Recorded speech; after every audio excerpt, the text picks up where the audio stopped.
Hello प्यारे दोस्तों, मैं आकाश एक बार फिर से आप सबका स्वागत करता हूं आपके अपने परिवार आरएसएस क्लासेज में। दोस्तों, आज की इस वीडियो में मैं टॉप मोस्ट रिपीटेड 7 क्वेश्चन लेके आया हूं, जो कि आप लोग मेरा यकीन मानिए यूपीएसआई और यूपी पुलिस 2026 के एग्जाम में आप लोगों को same to same exam hall में देखने को मिलेंगे। ठीक है, तो हम लोग ज़्यादा बातचीत नहीं करेंगे और देखेंगे अपने क्वेश्चन को क्या कह रहा है। हमारा क्वेश्चन नंबर फर्स्ट कह रहा है, अगर ए बराबर दिया है हमको 0.84181818 डॉट डॉट, तो कह रहा है ए के निम्नतम भिन्न रूप के गणक और भाजक के बीच अंतर कितना है। हमको ए की वैल्यू दिया है और हमसे कह रहा है कि इसको भिन्न के रूप में चेंज करो, और जब निम्नतम भिन्न बचे यानी कि जब कट फिट के सबसे लास्ट में बचे, तो कह रहा है कि उसके बीच में अंतर कितना होगा गणक और भाजक के बीच में, ये हम लोगों को बताना है। तो हमें क्या करना है कि हम देखेंगे कि हमें ए की वैल्यू दी है और हम ये देख रहे हैं कि हमारा रिपीट कहाँ से हो रहा है। हमें दे रहा है 84 के बाद ये 18 यहाँ से रिपीट हो रहा है, तो हम लोग इसको लिख लेंगे ए बराबर, ये हमारा बन जाएगा ए बराबर 0.84, इसको हम लोग लिख लेंगे 18। और ऐसे 18 जहाँ से रिपीट होता है तो हम लोग क्या करते हैं, वहां उसके ऊपर बार लगा लेंगे, तो ये आ जाएगा 18 का बार। ठीक है, अब हमको इसमें बार को चेंज करना होता है। तो दोस्तों, बार कैसे चेंज होता है, तो जब दो अक्षर यानी कि दो वर्ड दिए हैं बिना रिपीट वाले, उसके बाद दिए हैं दो रिपीट वाले, तो इसमें हमें क्या करना होता है, इसमें हमें जो पूरी हमारी ये वैल्यू दी है 8418, हम इसको लिख लेंगे 8418 माइनस, जिसमें बार नहीं लगा है उसको हम इससे माइनस कर देंगे, तो हमारा निकल के आ जाएगा 84 अपान, जिसमें बार नहीं लगा होता है उसके सामने हम लोग लिखते हैं 9, यानी कि दो में नहीं है बार, तो 99, जिसमें बार लगा है उसको हम लिख देंगे 00। तो हमारा ये इतना निकल के आ गया। ठीक है दोस्तों, अब हम लोग और आगे सॉल्व करेंगे, तो हमारा और आगे क्या निकल के आएगा, इसको जब हम सॉल्व करेंगे तो ये 8 में 4 चला जाएगा 4, 11 में 8 चला जाएगा 3, ये बच जाएगा 3, इधर बच जाएगा 8, 8334 अपान 9900। ठीक है, अब हम लोग इसको सॉल्व करेंगे, 3 से काट देंगे, 3 से काटेंगे तो हमारा निकल के आ जाएगा 3 2 जा 6, 2 बच जाएगा, 3 7 जा 21, फिर 2 बच जाएगा, फिर आ जाएगा 3 7 जा 21, फिर 2 बच जाएगा, 3 8 जा 24 अपान ये 3 3 जा 9, 3 3 जा 9 00। हम लोग फिर से एक बार 3 से काटेंगे, 3 से काटेंगे तो ये आ जाएगा 3 9 जा कितना आ जाएगा दोस्तों, इधर देख लेते हैं, तो ये आ जाएगा 3 9 जा 27, ये आ जाएगा 3 2 जा 6, एक बच जाएगा 3 6 जा 18, इधर काट देंगे तो 3 1 जा 3, 3 1 जा 3 00। ठीक है, अब हम लोग फिर से एक बार 2 से काट देंगे, 2 से काटेंगे तो हमारा कितना निकल के आएगा, ये आ जाएगा 2 4 जा 8, यहाँ 1 बच गया, 2 6 जा 12, 2 3 जा 6 अपान 2 5 जा 10, 1 बच गया, 2 5 जा 10 0। यही हमारा लास्ट का बचा है। अब हमसे कह रहा है कि बताइए इसमें अंतर कितना होगा, तो हम लास्ट का डिजिट देख लेंगे, इसमें लास्ट का डिजिट 3 है, इसमें है 0, जो हम लोग 3 में 0 यानी कि 0 10 10 में 3 चले जाएंगे तो हमारा बच जाएगा 7, यानी कि हमारा 7 मात्र एक ही ऑप्शन में दिखाई दे रहा है 87, तो हम लोगों का ऑप्शन नंबर डी जो है 87 क्या हो जाएगा, बिल्कुल राइट हो जाएगा। ठीक है, ऑप्शन नंबर डी हम लोगों का बिल्कुल राइट हो जाएगा। इंपॉर्टेंट क्वेश्चन है दोस्तों, आप लोगों को जरूर से जरूर एग्जाम हमने आप लोगों को देखने को मिलेगा। ठीक है, देख लीजिए आप लोग। चलिए दोस्तों, देखते हैं अपना क्वेश्चन नंबर सेकंड। कह रहा है, रुपए 6500 की एक राशि को 3 लोगों में इस तरह साझा किया जाता है कि पहले व्यक्ति के हिस्से का 4 गुना, दूसरे व्यक्ति के हिस्से का 3 गुना और तीसरे व्यक्ति के हिस्से का 2 गुना एक बराबर हो। तो कह रहा है बताइए तीसरे व्यक्ति का हिस्सा कितना होगा। हमसे क्या पूछ रहा है, हमसे पूछ रहा है बताइए तीसरे व्यक्ति का हिस्सा कितना होगा। ठीक है, हमको दिया है कि 4 गुना, 3 गुना और 2 गुना बराबर है। हम लोग लेट किए रहे हैं कि पहले व्यक्ति की यक्स है, यानी कि पहले व्यक्ति का हिस्सा यक्स यानी कि 4x, 4 गुना कह रहा था, बराबर दूसरे व्यक्ति का हमने हिस्सा मान लिया y यानी कि उसका 3 गुना 3y, तीसरे व्यक्ति का हमने हिस्सा मान लिया z यानी कि उसका 2 गुना यानी कि 2z, बराबर है, यानी कि हम लोगों ने बराबर कर दिया k के। ठीक है, हम लोगों ने लेट कर लिया कि ये k के बराबर है। अब हम लोग यहाँ से रेशियो निकाल लेंगे, तो हमारा रेशियो कितना निकल के आएगा, हम लोगों का रेशियो निकल के आएगा x ratio y ratio z बराबर, जब हम लोग इधर सबको k के बराबर करेंगे तो ये निकल के आएगा k/4 रेशियो, इसका निकल के आएगा k/3 रेशियो, इसका निकल के आएगा k/2। अब जब हमको ऐसे दिया है, अपान में दिया है, तो 4 3 और 12, 4 3 और 12 का एलसीएम क्या हो जाएगा, 4 3 और 12 का हो जाएगा एलसीएम 12, यानी कि 4 में हम 12 से करेंगे तो यहाँ आ जाएगा 4 3 जो 12, यहाँ आ जाएगा 3 4 जो 12, यहाँ आ जाएगा 2 6 जो 12, यानी कि हमारा रेशियो क्या निकल के आएगा, हमारा रेशियो निकल के आएगा 3 रेशियो 4 रेशियो 6। ये हमारा रेशियो निकल के आ गया 3 रेशियो 4 रेशियो 6। अब हमसे कह रहा है बताइए तीसरे व्यक्ति का हिस्सा कितना है। तीसरे व्यक्ति का हिस्सा हमको पता है कि 6 है, तो 6 तीसरे व्यक्ति का हिस्सा हम लोग जब निकालेंगे तो तीसरे व्यक्ति का हिस्सा हमको पता है कि 6 है, यानी कि 6 अपान तीनों को हम ऐड करेंगे 3 4 6, यानी कि 3 4 7 7 7 और 6 यानी कि 13, ये आ जाएगा 6 अपान 13 इंटू पूरे रुपए कितने हैं, पूरे रुपए हैं 6500, तो बस हमको निकाल देना है 13 पचे 65, यानी कि ये आ जाएगा यहाँ 5, ये यहाँ आ जाएगा 5 6 जा 13, मतलब 5 6 जा 30, यानी कि हम लोगों का ऑप्शन नंबर बी जो 3000 है ये हम लोगों को बिल्कुल राइट हो जाएगा। ठीक है, ऑप्शन नंबर बी हम लोगों का 3000 बिल्कुल राइट हो जाएगा। ठीक है, शॉर्टकट से दोस्तों बताया है, आप लोग जरूर देख लीजिए इसको। चलिए दोस्तों देखते हैं अपना क्वेश्चन नंबर 3 क्या कह रहा है। कह रहा है कि दो संख्याएं 2:7 के अनुपात में है, यदि उनका लघुत्तम समापवर्त यानी कि एलसीएम 42 दिया हुआ है, एलसीएम कितना दिया हुआ है 42, तो हमसे कह रहा है कि बताइए दो संख्याओं का गुणनफल क्या होगा। ठीक है, हमें पता है कि दो संख्याओं का गुणनफल यानी कि x इंटू वाई बराबर क्या होता है संख्या का एलसीएम इंटू होता है संख्या का एचसीएफ। ठीक है, हमें दो संख्याएं रेशियो दिया हुआ है, तो हम लोग लेट कर लेंगे कि हमारी दो संख्याएं हो जाएंगी, पहली हो जाएगी 2x, दूसरी हो जाएगी 7x। ये तो हमारी संख्याएं दे दी, तो हमारी संख्याओं का मल्टीप्लाई क्या हो गया, मल्टीप्लाई हो गया 2x मल्टीप्लाई 7x बराबर एलसीएम, एलसीएम हमको गिवन है 42, और दोस्तों एचसीएफ, एचसीएफ क्या होता है, एचसीएफ होता है कॉमन, हमने संख्याएं मानी है 2x और 7x, तो हमारा एचसीएफ क्या निकल के आ जाएगा, हमारा एचसीएफ निकल के आ जाएगा केवल x। ठीक है दोस्तों, जो हमारा एलसीएम x निकल के आ गया, तो हम इसको और सॉल्व करेंगे तो ये x से एक x चला जाएगा, यानी कि यहाँ हमारा कितना निकल के आ जाएगा, यहाँ हमारा निकल के आ जाएगा 7 दूनी 14x, यानी कि ये निकल के आ जाएगा 14x बराबर 42। यहाँ से हम लोग सॉल्व करेंगे तो x बराबर निकल के आ जाएगा 3। x की वैल्यू जो हमारी 3 निकल के आ गई, तो हमसे कह रहा है बताइए दो संख्याओं का गुणन क्या होगा। दो संख्याओं का गुणन यानी कि ये दोनों संख्याओं का गुणन कितना दिया हुआ है, दोनों संख्याओं का गुणन दिया हुआ है 7 दूनी 14 एक्स स्क्वायर, हमको दिया हुआ है एक्स की वैल्यू हमने निकाल ली है 3, यानी कि हो जाएगा 14 गुणे 9, 14 गुणे 9 यानी कि 14 मल्टीप्लाई 9 126, यही हम लोगों का आंसर हो जाएगा, यानी कि ऑप्शन नंबर जो सी गिवन है यही हमारा करेक्ट आंसर हो जाएगा। ठीक है, देख लीजिए आप लोग दोस्तों। चलिए दोस्तों देखते हैं अपना क्वेश्चन नंबर 4।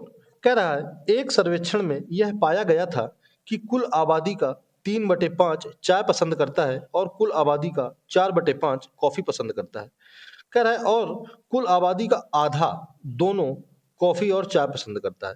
अब हमसे कह रहा है बताइए कुल आबादी का कितना भाग ना तो चाय और ना ही कॉफी पसंद करता है। ठीक है, तो हम लोग सबसे पहले तो लेट करेंगे कि हमने कुल आबादी कितनी है हमारी, हम लोग मान लेंगे कि हमारी कुल आबादी है 100। हमने मान लिया कि कुल आबादी हमारी कितनी है, कुल आबादी हमको गिवन है 100। ठीक है, हमारी कुल आबादी 100, तो हमसे कह रहा है कि कुल आबादी का चाय कितना पसंद करता है, तो हम लोग निकाल लेंगे चाय बराबर, चाय कितनी हमारी निकल के आएगी, कुल आबादी का 3/5 यानी कि 100 मल्टीप्लाई 3/5, तो ये निकल के आ जाएगा 5 20, यानी कि निकल के आ गया 60। इसी तरह जब हमारी चाय निकल के आ गई तो हम लोग कॉफी पसंद वाले भी निकाल लेंगे, कॉफी पसंद वाले कितने निकल के आएंगे 100 मल्टीप्लाई कितना 4/5, यानी कि ये हो जाएगा 20 चौको 80। ठीक है, अब कह रहा है कि चाय और कॉफी कुल आबादी का दोनों, कुल आबादी का आधा दोनों कॉफी और चाय पसंद करता है, तो बोथ, अब हम लोग बोथ निकाल लेंगे तो हमारा बोथ यानी कि दोनों कितना निकल के आ जाएगा, बोथ में निकल के आएगा आधा यानी कि 50। 50 लोग जो हैं वो चाय और कॉफी दोनों पसंद करते हैं। ठीक है, अब हमसे क्वेश्चन में पूछ रहा है कि बताइए कुल आबादी का कितना भाग ना तो चाय पसंद करता है और ना ही कॉफी पसंद करता है।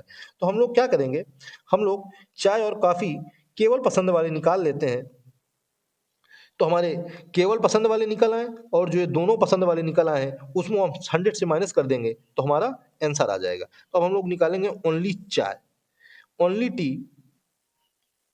ओनली टी वाले कितने निकल के आ जाएंगे, ये हमारे चाय वाले निकल के हैं 60 और दोनों वाले 50, तो ओनली टी वाले निकल के आ जाएंगे 60 माइनस 50 बराबर 10। इसी तरह हम लोग निकालेंगे, क्या निकालेंगे, ओनली कॉफी, ओनली टी निकाल दी हम लोगों ने, अब हम लोग निकालेंगे ओनली कॉफी, तो ओनली कॉफी क्या निकल के आएगा हमारा, हमारा हो जाएगा 80 माइनस 50 बराबर ये आ जाएगा 30। तो हमसे कह रहा है बताइए कितने लोग ऐसे हैं कि ना तो चाय पसंद करते हैं और ना ही कॉफी, तो हमारे दोनों पसंद करने वाले कितने लोग हैं, दोनों पसंद करने वाले हैं 50 लोग, केवल चाय पसंद करने वाले हैं 10 लोग, केवल कॉफी पसंद करने वाले हैं 30 लोग, यानी कि टोटल कितने लोग हो गए जो चाय कॉफी दोनों पसंद करते हैं, ये हो जाए 50 10 60 और 60 10 60 और 30 90, यानी कि इतने लोग चाय और कॉफी पसंद करते हैं, तो ना पसंद करने वाले तो हो जाएंगे, इसलिए ना पसंद, इसलिए नापसंद बराबर कितने हो जाएंगे 100 माइनस ये हमारा निकल के आ जाएगा 50 10 60 30 90 यानी कि बराबर 10।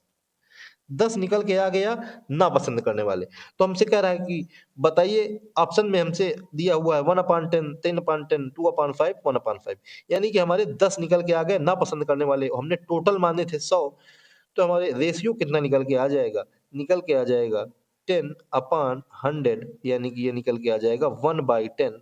ऑप्शन नंबर ए हम लोगों का बिल्कुल राइट हो जाएगा। ठीक है ना दोस्तों, ऑप्शन नंबर ए हम लोगों को बिल्कुल राइट हो जाएगा। ना तो चाय पसंद करते हैं और ना ही कॉफी पसंद करते हैं। ठीक है, देख लीजिए आप लोग। चलिए दोस्तों देखते हैं अपने क्वेश्चन नंबर नेक्स्ट यानी कि क्वेश्चन नंबर 5। डिविजिबिलिटी से है क्वेश्चन। कह रहा है जब 3 की पावर 102 प्लस 3 विभाजित करते हैं 4 से तो शेष का पता लगाएं। यानी कि हमसे कह रहा है कि 3 की पावर 102 प्लस 3 को जब 4 से डिवाइड करते हैं तो क्या शेष फल आएगा, ये हमें बताइए। ठीक है, तो दोस्तों इसमें एक रूल होता है, सबसे पहले हम लोग रूल को फॉलो करेंगे।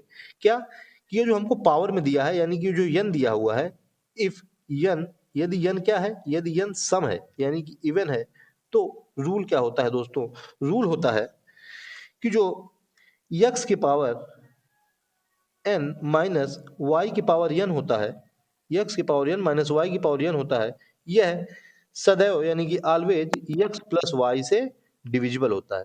ठीक है, अगर n इवन है यानी कि सम है, जो हमको क्वेश्चन में गिवन है, यानी कि n हमको गिवन है 102 यानी कि ये इवन है। अगर ये इवन है तो यक्स की पावर n माइनस वाई की power n x plus y से हमेशा डिविजिबल होता है। ठीक है, तो हमें क्वेश्चन में क्या दिया हुआ है, हमें क्वेश्चन में दिया हुआ है कि आप लोगों को 3 की पावर 102 प्लस 3 को जब हम 4 से डिवाइड करें तो बताइए कि हमारा क्या शेष फल आएगा। ठीक है, तो हम लोग इस 3 को 3+1 में ब्रेक कर देंगे और ये 3 की पावर 102 जो लिखा हुआ है इसको हम लोग ऐसे ही लिख देंगे। तो ये लिखेंगे 3 की पावर 102। अब हम लोग क्या करेंगे, इसमें -1 कर देंगे और +1 कर देंगे। ठीक है, और प्लस जो है 3 लिखा हुआ है इसको लिखा रहने दें अपान ये हमारा जो लिखा हुआ है 3+1। हमारा अब सेम वही टॉपिक बन गया, मतलब सेम लॉजिक बन गया कि यक्स की पावर n यानी कि 3 की पावर n यानी कि 102 माइनस वाई की पावर n यानी कि 1 की पावर 102 हो जाएगा यहाँ पे अपान यक्स प्लस वाई यानी कि 3+1। जब ये डिविजिबल होता है तो शेष 0 आता है, यानी कि हमारा सेम बन के आ गया। तो हमारा अब क्या आंसर निकल के आ जाएगा, हमारा शेष फल निकल के आ जाएगा दोस्तों। कितना शेष फल निकल के आएगा, ये इससे डिविजिबल हो जाएगा। यानी कि हम लोग अगली लाइन में अगर लिख दें तो हमारा केवल बचेगा 1+3 यानी कि हमारा शेष कितना बच जाएगा, शेष हमारा बच जाएगा 4। ठीक है, ऑप्शन नंबर बी जो है हम लोगों का वो बिल्कुल करेक्ट हो जाएगा। ठीक है ना दोस्तों, ऑप्शन नंबर बी हम लोगों का बिल्कुल करेक्ट हो जाएगा। ये 3 की पावर 102 माइनस 1 ये 3+1 से डिवाइड हो जाएगा तो ये 1+4 बचेगा दोस्तों, यही हमारा रिमाइंडर बचेगा। ऑप्शन नंबर बी हम लोगों का बिल्कुल करेक्ट हो जाएगा। ठीक है, देख लीजिए आप लोग। चलिए दोस्तों देखते हैं अपना आज का क्वेश्चन नंबर 6 क्या कह रहा है। कह रहा है 64 लीटर वाले डीजल के एक टिन से 8 लीटर डीजल बाहर निकाला गया और उसमें उतना ही पानी मिलाया गया। फिर कह रहा है यदि इसी प्रक्रिया को 2 बार दोहराया जाता है तो अंत में टिन में डीजल की कुल कितनी मात्रा रह जाएगी। ठीक है, तो हमसे कह रहा है बताइए अंत में टिन में डीजल की कुल कितनी मात्रा रह जाएगी। तो दोस्तों ऐसा क्वेश्चन जब हमको बार बार पूछे, या बार बार क्वेश्चन आता ही है कि उसमें इतनी बार प्रक्रिया को दोहराया गया, इसमें इतना था, इसमें इतना पानी मिलाया गया, तो मैं आप लोगों को एक ट्रिक बता दे रहा हूँ। क्या होता है ट्रिक, कि इसका फार्मूला होता है यक्स ब्रैकेट के अंदर 1 माइनस ए अपान एक्स की पावर एन। यक्स क्या है, यक्स है टोटल मात्रा, यानी कि अब हम इसको सॉल्व करेंगे तो यक्स टोटल मात्रा यानी कि ये हो जाएगी 64 ब्रैकेट के अंदर 1 माइनस ए जो बार बार निकाला जाता है यानी कि 8 अपान 64। कितनी बार प्रक्रिया दोहराई गई, 3 बार। ठीक है, अब हम लोग इसको सॉल्व कर लेंगे और अपना आंसर ले लेंगे। ठीक है, मैं इधर सॉल्व कर ले रहा हूँ तो हमारा निकल के आ जाएगा 64 मल्टीप्लाई ये निकल के आ जाएगा 8 8 जा 64 यानी कि हो जाएगा 8 1 जा 8, ये आ जाएगा 7/8। 3 बार मल्टीप्लाई है दोस्तों तो हम 3 बार कर देंगे 7/8 मल्टीप्लाई आ जाएगा 7/8। ये 8 8 8 64 चला गया, यहाँ से निकल के आएगा क्या, निकल के आएगा 343 अपान 8। जब हम लोग इसको सॉल्व करेंगे तो हमारा कितना निकल के आएगा, निकल के आएगा 42.875 लीटर। ठीक है, यही हमारा आंसर हो जाएगा। ऑप्शन नंबर बी हम लोगों का बिल्कुल करेक्ट हो जाएगा। बहुत ही इंपॉर्टेंट क्वेश्चन था ये दोस्तों, आप लोगों ने जरूर ऐसे क्वेश्चन एग्जाम में अपने देखे होंगे। तो दोस्तों, अगर आप लोगों को ये मेरे क्वेश्चन अच्छे लगते हैं तो मेरे वीडियो को एक लाइक जरूर करें दोस्तों। और हाँ, आपके जो और भी दोस्त हैं तैयारी करने वाले, उनको मेरे वीडियो को शेयर कर दीजिए करिए। और आप लोग अगर मेरे चैनल पर नए हैं तो मेरे चैनल को सब्सक्राइब जरूर करें, ठीक है। चलिए हम लोग देखते हैं अपना नेक्स्ट क्वेश्चन। चलिए दोस्तों, आ गए हम लोग अपने क्वेश्चन नंबर नेक्स्ट में, यानी कि क्वेश्चन नंबर 7। कह रहा है कितने अलग अलग तरीकों से 3 लड़के और 3 लड़कियों को एक सीधी रेखा में विन्यस्त किया जा सकता है ताकि 3 लड़कियां कभी भी एक साथ ना हो। हमसे प्रोबेबिलिटी का क्वेश्चन पूछ लिया है। हमसे क्या कह रहा है कि 3 लड़के हैं और 3 लड़कियां, यानी कि टोटल कितने हैं? टोटल है 6 लड़कियां। तो जो इनके 3 लड़के और 3 लड़कियां हैं, इनको अगर हम किसी भी प्रकार से, यानी कि रैंडम किसी भी तरीके से बैठाना चाहें, तो टोटल तरीके यानी कि कुल कितने हो जाएंगे हमारे? ये हो जाएंगे कुल 6 फैक्टोरियल तरीके हो जाएंगे, ठीक है। कुल कितने हो गए तरीके? कुल हो गए हमारे 6 फैक्टोरियल तरीके। ये हो गए हमारे टोटल वेज, ठीक है। अब हमसे कह रहा है कि 3 लड़कियां कभी भी एक साथ ना हो। तो हम लोग क्या करेंगे कि जब 3 लड़कियां एक साथ हों, जब 3 लड़कियां एक साथ होंगी, यानी कि 3 का एक ग्रुप बन जाएगा। जब 3 लड़कियां एक साथ होंगी दोस्तों, तो 3 का एक ग्रुप बन जाएगा, 1 2 3 4। ये जो 6 हैं, 6 में से 3 लड़कियां एक साथ ही हो गई, यानी कि एक ग्रुप बन गया उनका, तो उसको हम लोग एक काउंट करेंगे। यानी कि जब हम लोग एक काउंट करेंगे तो 3 लड़के और एक इनका, यानी कि ये 4 फैक्टोरियल हो गए। और जो ये 3 लड़के बचे थे, उनको हम आपस में चेंज करेंगे तो वो कितने आ जाएंगे? 3 लड़कियां, मतलब 3 फैक्टोरियल। ये कब हुआ? जब तीनों लड़कियां एक साथ हो। क्या है? 3 लड़कियां एक साथ हो, तीनों साथ हो, तीनों साथ हो, ठीक है। वो हमसे पूछ रहा है कि बताइए, जब वो तीनों एक साथ ना हो तब हमारा आंसर क्या निकल के आएगा?